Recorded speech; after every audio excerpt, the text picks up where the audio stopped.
Hello everyone and welcome to my ISU lesson on group trends in metals and nonmetals. Today, I'll be explaining how elements in different groups of the periodic table behave, why their reactivity changes, and how periodic trends help us predict chemical behavior. So for some learning goals, we are going to learn about how to describe reactivity trends for the active metals. Before discussing specific groups, it is important to review some periodic trends. Atomic radius refers to the size of an atom. As you move down a group, atomic radius increases because more electrons are added. Ionization energy is the amount of energy needed to remove an electron. This generally decreases down a group because outer electrons are farther from the nucleus. Electron affinity describes how strongly an atom attracts electrons. Effective nuclear charge refers to the attraction between the nucleus and the valence electrons. And metallic character ultimately increases that way. Yeah, you see the arrow. Um, in conclusion, these trends help explain why some elements are highly reactive while others are not as reactive.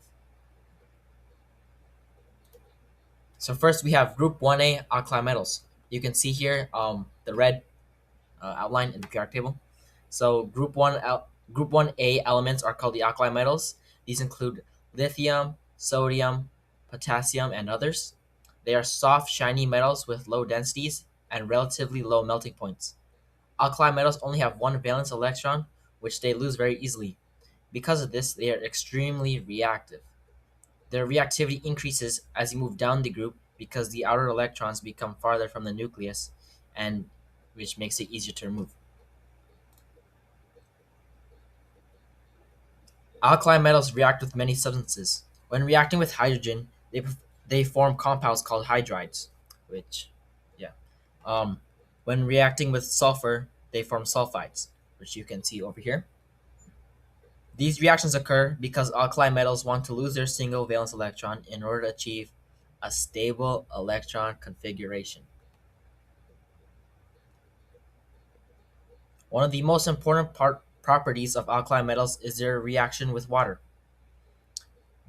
These reactions are very significant as they produce hydrogen gas and metal hydroxides, which you can see in this example here where M represents any alkali metal. As you move down the group, the reactions become more violent because the outer electron is easier to lose, which ultimately this causes the alkali metals to easily react with oxygen and halogens to form ionic compounds.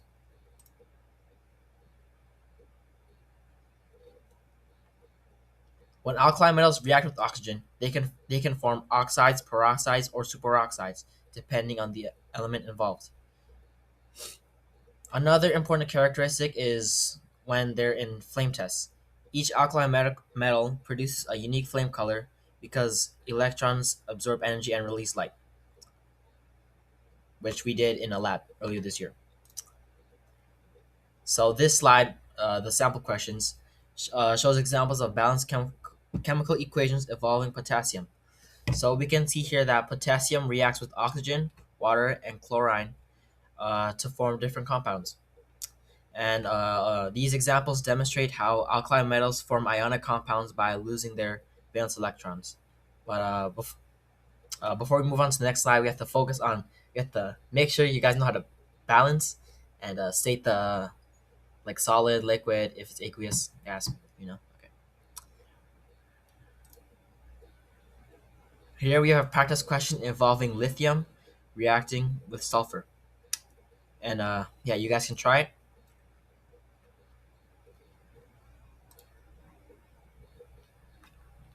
So, moving on to alkaline earth metals. Group 2A elements are known as alkaline earth metals. These metals are harder, denser, and less reactive than alkali metals. They have two valence electrons instead of one. And because removing two electrons requires more energy, they are less reactive overall.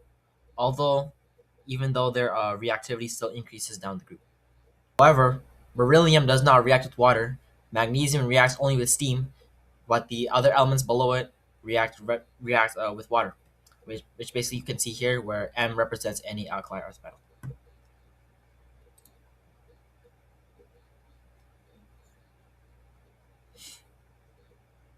As atomic size increases down the group, the outer electrons become easier to remove, which increases reactivity.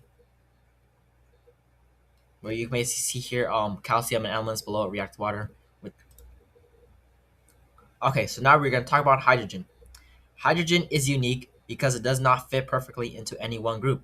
It has one valence electron, like alkali metals, but it's also a nonmetal. Hydrogen can either lose an electron to form a positive ion or gain an electron to form a hydride ion.